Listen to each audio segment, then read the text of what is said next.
Hello, today we're going to be talking about the U.S. environmental movement. So, we're continuing with our discussion about decision making, moving away from economics, and talking about another important way in which societies often make decisions about issues concerning the environment, and that's through grassroots pressure.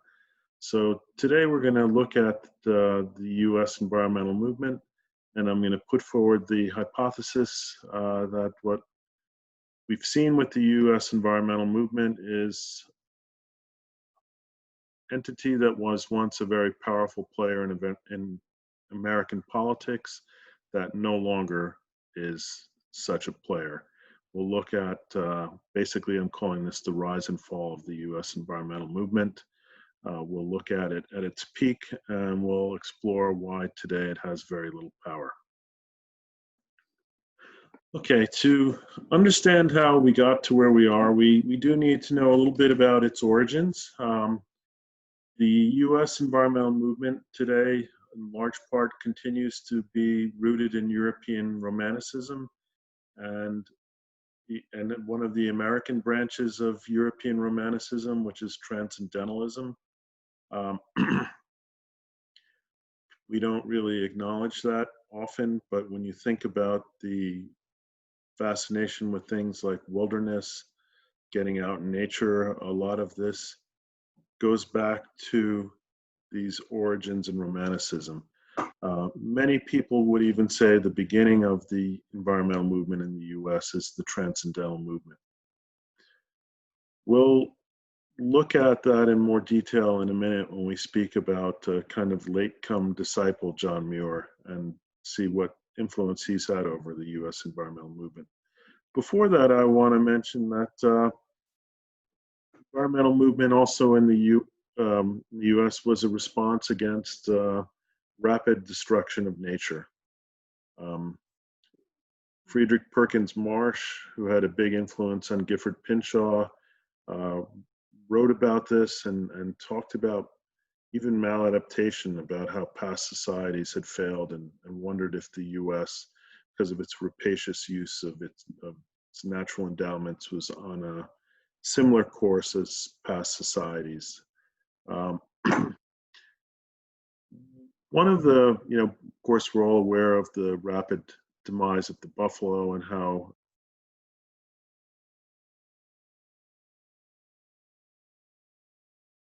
a few forward-thinking people saved the buffalo from extinction.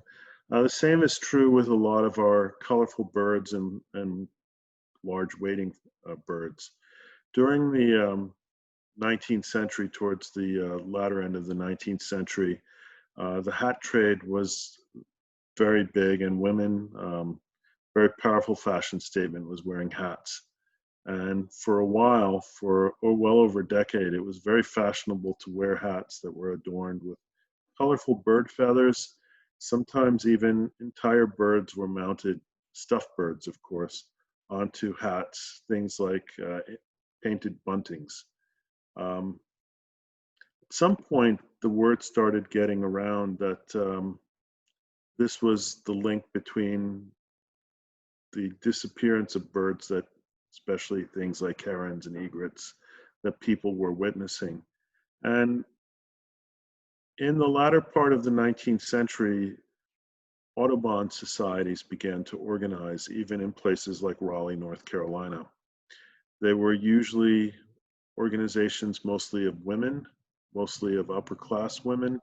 And one of the first successful environmental campaigns ever carried out in the United States was kind of, today we would call it shaming, where it became stigmatized for a woman to use a hat that had either an entire bird on it or bird feathers. It was um, stigmatized as being tasteless and classless, and this actually destroyed the trade in birds. It was very successful. So a early success along with that of preserving the bison from extinction. I want to get back to Romanticism and John Muir. So John Muir comes along after Henry David Thoreau, but Muir had read process Thoreau, and Thoreau had a big impact on Muir.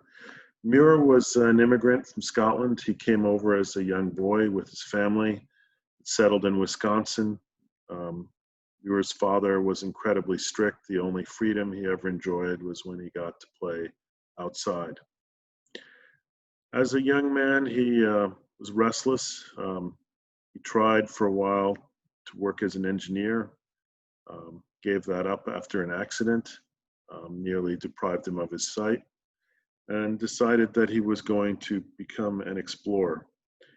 He started to proceed towards the Amazon, but when he was in Florida, again, he had another health experience where malaria brought him a brush with death. He decided after his brush with malaria that going to the Amazon might not be a good idea. And while he was in Florida, he heard about some mountains in California, the Sierra Nevada mountains, and he set off for California. Now, Muir began in the 1870s to explore the Sierra Nevada area. And later on, he starts to become very famous as a nature writer. He writes about his time in the Sierra Nevada. He single-handedly almost begins to create a craze of getting back to nature. His articles are published in some of the most prestigious magazines at the time, and he describes being in nature as a quasi-religious experience. Talks about mountains like cathedrals, and to this day, a lot of evangelical Christians have problems with the environmental movement because they see elements of paganism in there that they trace back to John Muir. Although John Muir, in his own way, was raised a Christian and probably would have maintained that identity to the end of his life, although he just questioned the need to go to church when considered nature to bring people so much closer to God.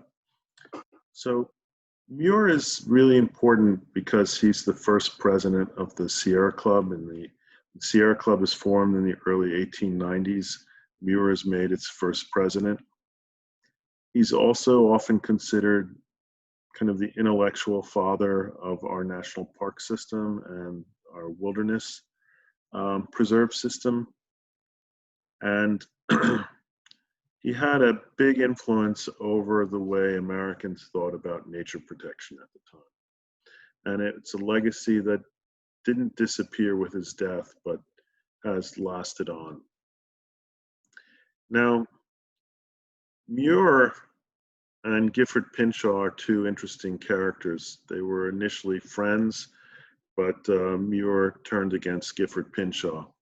John Muir represents an initial branch of the environmental movement called preservationism, which I will argue has maintained its strength until this day. It's very powerful with baby boomers who contribute the bulk of money to environmental groups, which is why when you pick up an environmental magazine, there's usually lots of articles about roadless areas, wilderness. This is catering to your donors. Gifford Pinchot, on the other hand, started what's known as conservationism. Pinchot was concerned with the utilitarian value, not the spiritual value of nature. Pinchot is known as the literal father of the U.S. Forest Service. He created the U.S. Forest Service because he was concerned with the rapaciousness with which America was destroying its forests in the 19th century. He was able to do this because he was close to Theodore Roosevelt. Muir also was close, not so close to Theodore Roosevelt though. Pinchot was part of the Roosevelt administration, and in his role as Theodore Roosevelt's right-hand man for the environment, he created the U.S. Forest Service. So Pinchot had a very different view of protecting nature. Forest Service was created to serve multiple stakeholders and serve multiple functions. So you can think of it as a kind of functional theory of how to deal with nature. He wanted to protect forests so that there would be timber not only today, but timber for future generations. US society had seen some catastrophic flooding like the Jonestown flood, which had its origins in clear cutting the headwaters of important rivers. Pinchot wanted to stop that. He wanted to preserve water quality, protect against flooding, do this by not allowing cutting on steep slopes. He wanted to preserve land for hunting, fishing, allow even land where animals could graze sustainably. This is what drove Muir and him apart. Muir did not believe in this kind of multiple use strategy. He believed that Forest Service should preserve forest lands, keep them off limits to development. And so Muir especially became very bitter towards Pinchot, created an initial division. Now, it's really Muir's vision, though, that wins out in the US. I do want to say a little bit more about Pinchot. Pinchot was really a man ahead of his time. He later became Republican governor of Pennsylvania, created the first Department of Environment and Health, put in many strict measures to help protect public health from things like contaminated water, understood the need to tackle issues someday at the global level, was calling for a global conference way back in the days right after World War II to tackle global environmental issues. In some ways, Pinchot's vision, it's unfortunate that it didn't meet with more success. There are groups today that somewhat aligned with him, hunting, fishing groups, some forestry groups, but kind of this more functional view of nature never took hold. It doesn't have the romantic appeal that preservationism has. So US environmental movement for the first half of the 20th century is mostly dominated by preservationists. The culmination for them is the Wilderness Act of 1964, passed by Congress, where Congress starts to set large chunks of land, some in national parks, some in national forests, aside as wilderness areas. However, while this is happening, their big success, something else is also going on, and that is the environmental movement is blowing up in size, blowing up with a kind of new category of people that were concerned, who had read Rachel Carson, had read Barry Commoner, wanted US government to do something to protect public health against pollution, wanted to protect environmental health, did not want to see, for example, chemicals kill off bird populations. So these new people are less concerned about preservationism, but they somehow get absorbed into the movement. Also, it's not only books that are helping and articles that are feeding this, but actual events. One of the most eye-popping events that really helped catalyze the environmental movement is the Cuyahoga River, which runs through Cleveland, actually caught fire. And think about it, rivers aren't supposed to burn. And most people in the United States towards the end of the 1960s understood this wasn't natural and not a good thing. And so people started to rise up and they demanded that government do something to protect the environment. This culminates in the first Earth Day in 1970, and it demonstrates the level of support for environmental protection.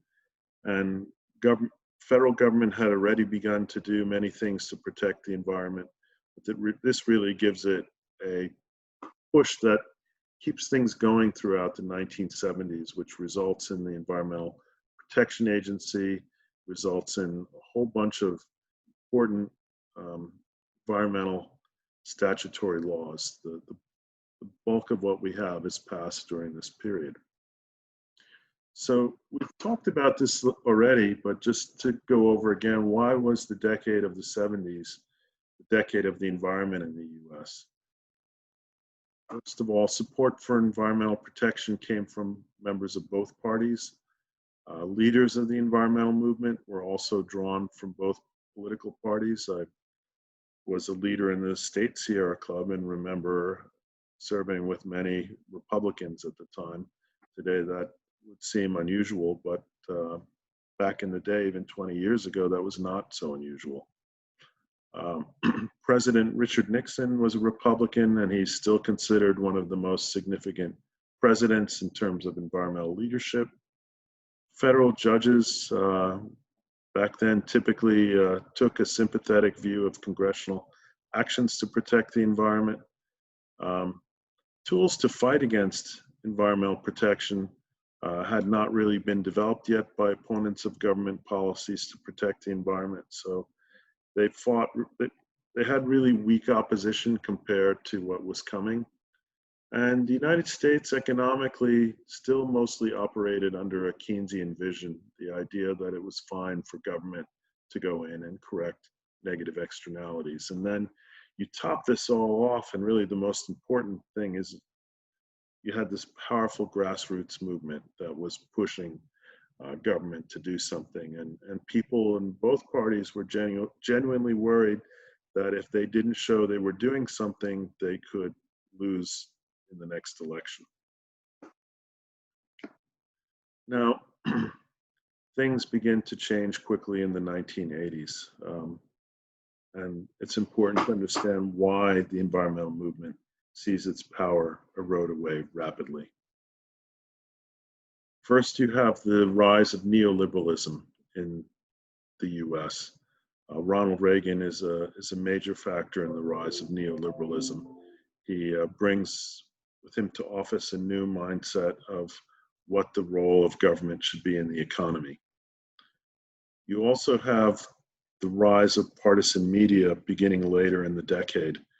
This happens when President Reagan allows the Fairness Doctrine to be repealed.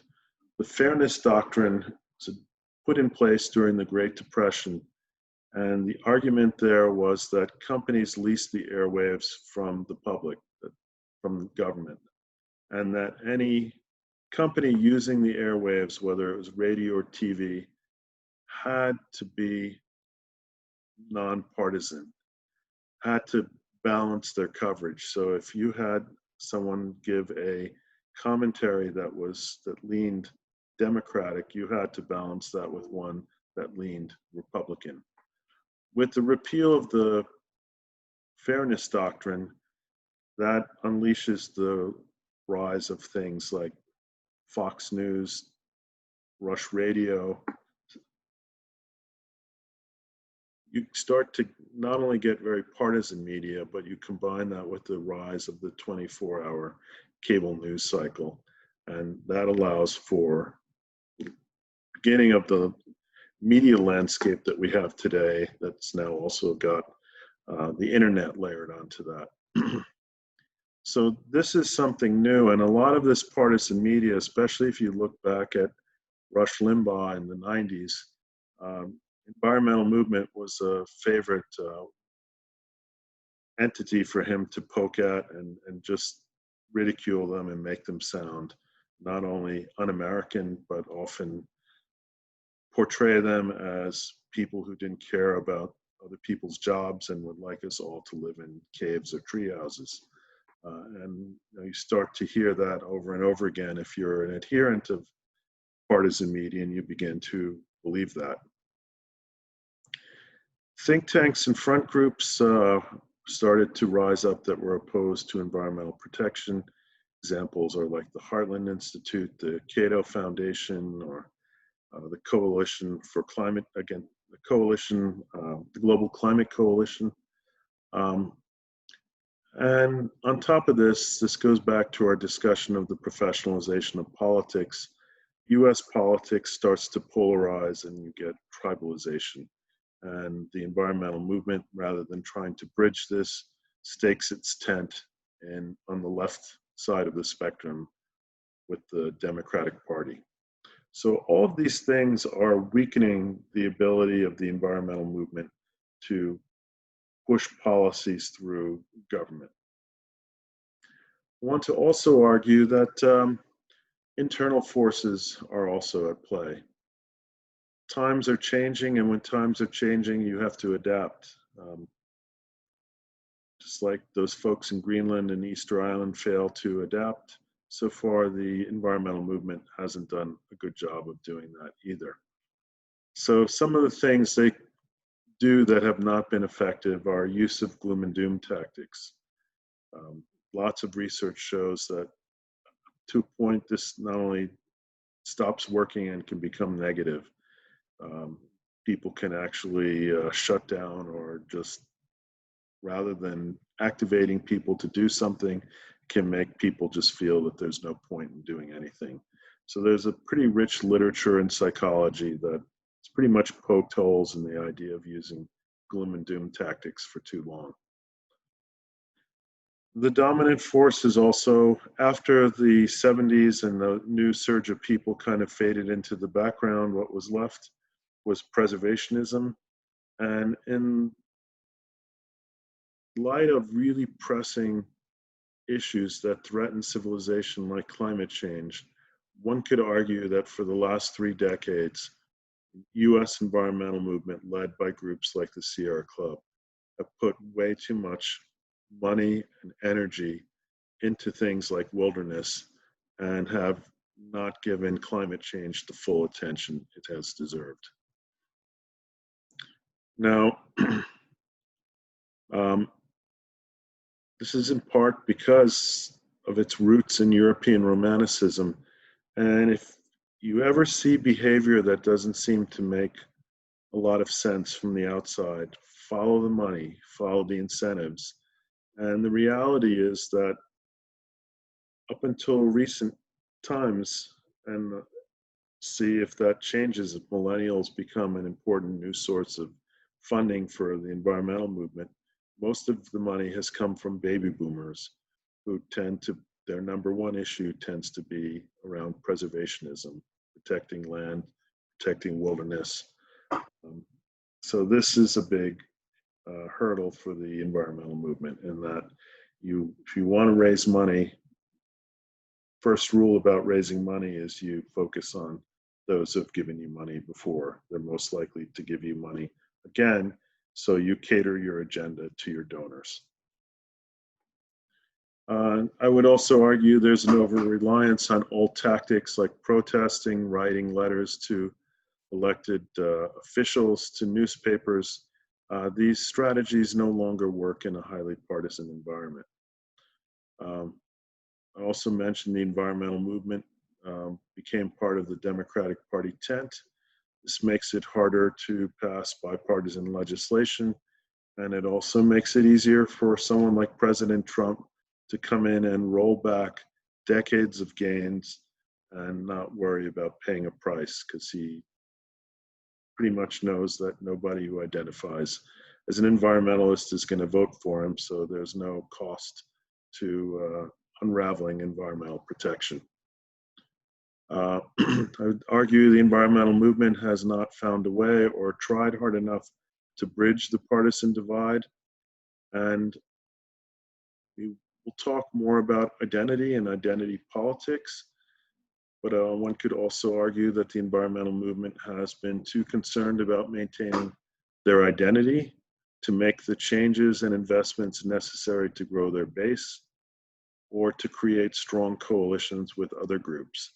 They want to make sure that their message of how they think about environmental protection stays on the forefront. So that makes it hard to build a large coalition to do something about an issue like climate change.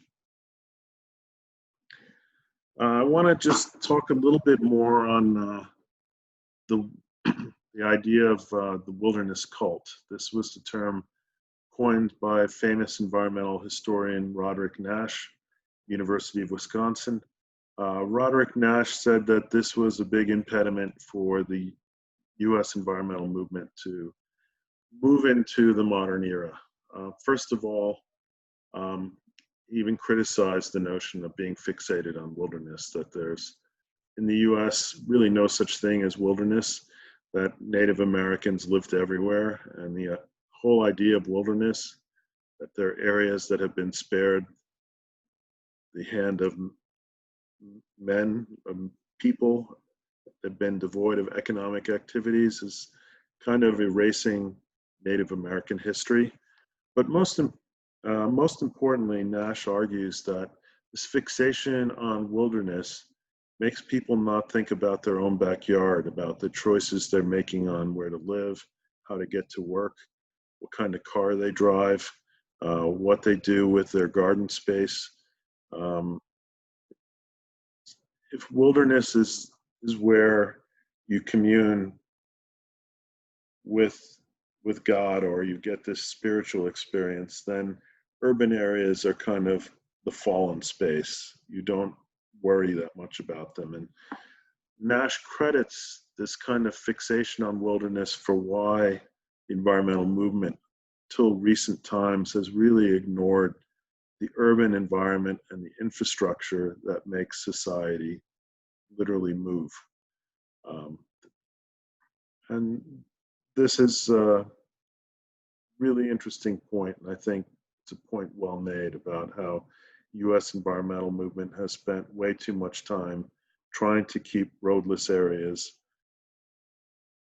from seeing development, and has failed to provide constructive critiques of how people should live in more dense areas.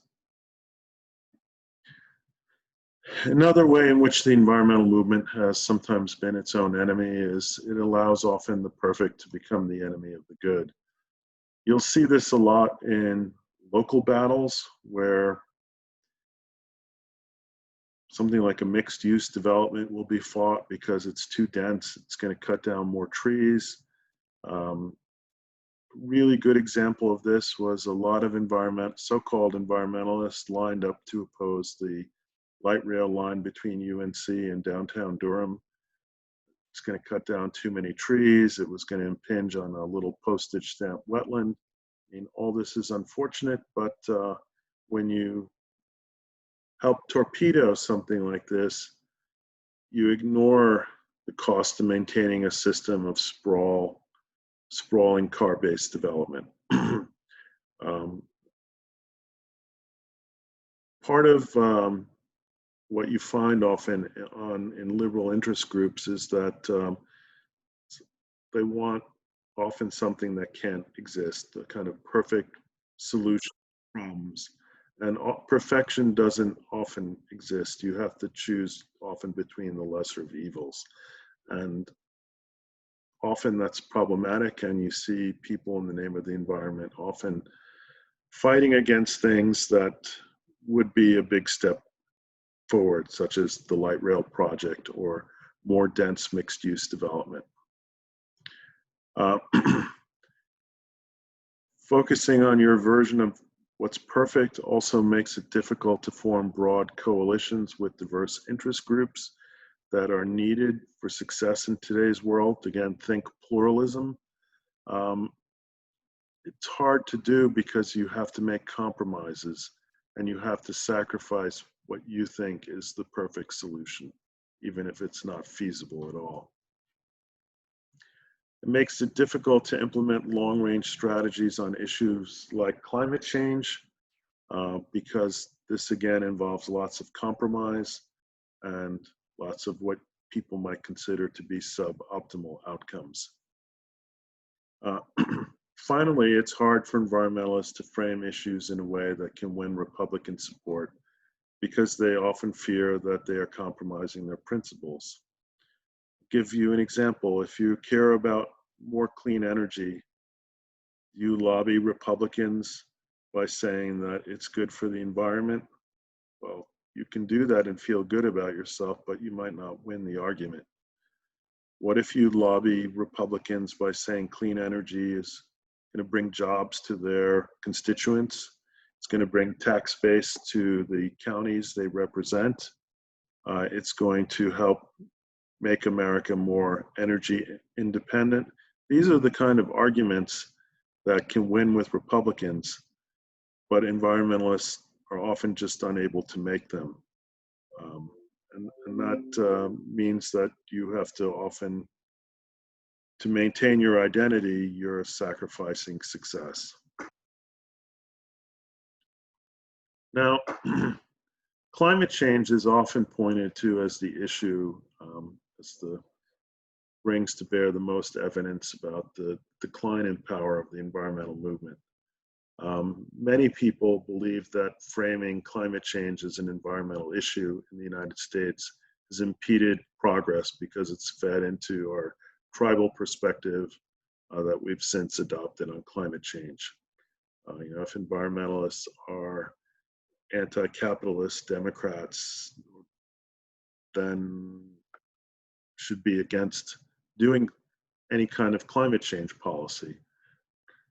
Michael Schellenberger and Ted Norhaus actually wrote an article about 15 years ago called The Death of Environmentalism, making some of the points I'm making in this lecture about how the environmental movement has lost its ability to influence policy. And they went so far as to say that putting climate change in the environmental box was the worst thing that could have happened to this critical issue. That if it had been a national security issue, if it had been a resiliency issue, there were so many other better food security issue, so many other boxes where it would have enjoyed greater success being put in the environmental box. Also want to mention that's part of the landscape of liberal interest groups in the US, and we're talking about left of center, things like women's rights, civil rights, environmentalism, tend to exist in little boxes that don't really connect very well even to each other, tend to have a certain perspective and have very difficult times creating broad-based coalitions to advance policy. This is something that might change, but at least as of now, there's not been a lot of success. So environmentalism has failed to both bridge left and right, liberals and conservatives, and it's also often failed to create bridges between other interest groups under the democratic tent, like labor unions, for example. All right, these are some questions we'll be talking about in class next time. Thank you very much for listening, and look forward to talking about these issues in more detail.